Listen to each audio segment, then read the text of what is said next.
Hello, Bloomington. I'm Mayor Tim Busse, and this is the Council Minute for the week of October 3rd. It feels like it's been a while since we've been together. I hope everyone is doing well. Here are some highlights from the past couple of weeks. Our first item today is very good news related to our ongoing community discussion about staffing issues within the Bloomington Fire Department. Late last month, the Bloomington Fire Department received notification that it has been awarded a Staffing for Adequate Fire and Emergency Response Grant, a SAFER grant, from the Federal Emergency Management Agency. Folks, this is a big deal. The funds received through the SAFER grant will enable Bloomington Fire to hire 18 full-time firefighters to better serve Bloomington and to provide much-needed additional staffing for the department. As we've talked about in the past, additional firefighters are needed to help Bloomington Fire improve fire response times and to better meet the safety needs of a community of 90,000 residents. The SAFER grant will provide a great jumpstart toward the goal of hiring full-time firefighters and will provide 3 years of funding for these positions. The process to hire the full-timers will start immediately, with Bloomington Fire working closely with Bloomington Human Resources.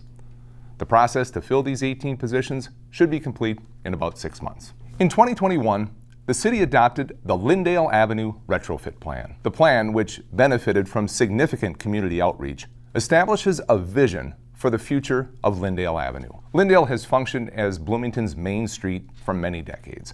Long before the interstate highway system was built back in the 50s and the 1960s, Lyndale was US Highway 65 with its own bridge across the Minnesota River. Lyndale was Bloomington's commercial heart then, and it remains an important commercial artery today. The retrofit plan seeks to retain Lyndale as a vibrant amenity for the surrounding community and for all of Bloomington. A year and a half after the adoption of the plan, we are already well underway and starting to see the traction for its vision. In January, Lyndale Flats opened its doors. With 81 units, the 4-story apartment building anchors the corner of 94th Street and Lyndale. And on Monday night, the City Council approved land use applications for the latest addition to the Lyndale corridor. It's called Oxboro Heights.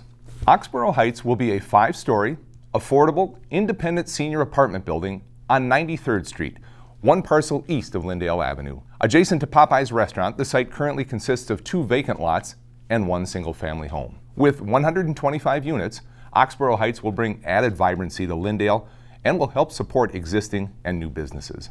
Seniors will benefit from new sidewalks that will be added and new transit lines along Lyndale Avenue. The development will have an urban character with small setbacks from the street and underground parking.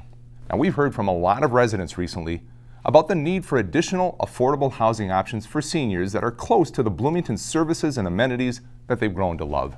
Oxboro Heights will help fill that need, with all of their units affordable at income levels ranging from 30% to 70% of area median income. And in addition to serving the senior community, Oxboro Heights will also benefit local schools. Anecdotally, we've heard from developers that new senior developments in Bloomington, they tend to attract at least half of their residents from Bloomington itself. As those seniors move from their previous homes, that opens up new housing opportunities for growing families and brings more students to our local schools. On Monday, the City Council unanimously approved several land use applications for Oxboro Heights, and an economic assistance request will be considered at an upcoming City Council meeting. This project is on an aggressive schedule. The developer, MWF, will seek a building permit before the end of the year to start construction in the spring.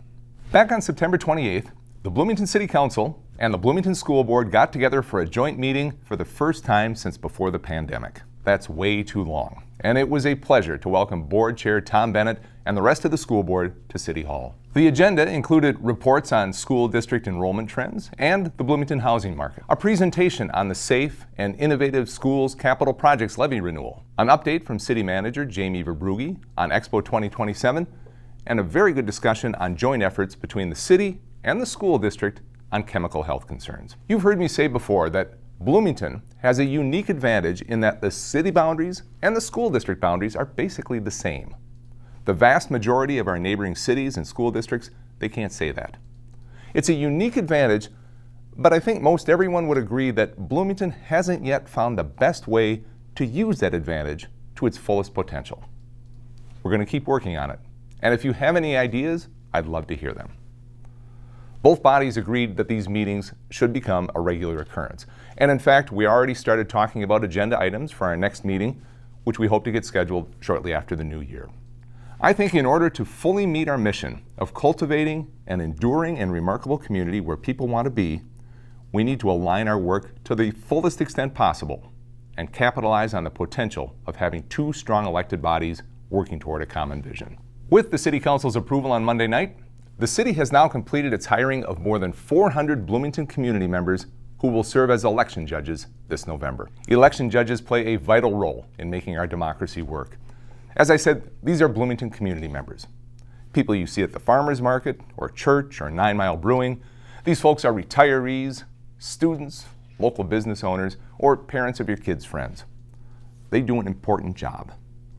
Before their work at the polls begins, election judges receive extensive training from the city clerk's office. And on election day, they work very hard and with the highest of integrity to ensure that Bloomington elections are safe and secure, and that the results reported to Hennepin County are accurate and trusted. They do outstanding work each and every election season. Anyone saying otherwise is flat out wrong. Thanks to everyone who has signed on to be an election judge this year, and thanks in advance for your service. We appreciate all you do for our community. And speaking of elections, this is a good time to remind you that Civic Plaza is now open for in-person early voting. Stop by anytime between 8 a.m. and 4:30 p.m. Monday through Friday to cast your ballot. Or if you'd like to vote by mail, you'll need to complete an online application, which you can find at minvotes.org, or you can call the city clerk's office at 952-563-8729 to have an application form mailed to you. And finally today, a quick mayor's shout out to the Bloomington campus of Seven Hills Preparatory Academy, which was recently named a 2022 National Blue Ribbon School by the U.S. Department of Education. The National Blue Ribbon School Program is a prestigious annual award that recognizes schools for academic excellence or their progress in closing achievement gaps. Congratulations to everyone at Seven Hills Prep. That will do it for this week's Council Minute. Thanks much for joining me. Until next time, stay safe, Bloomington.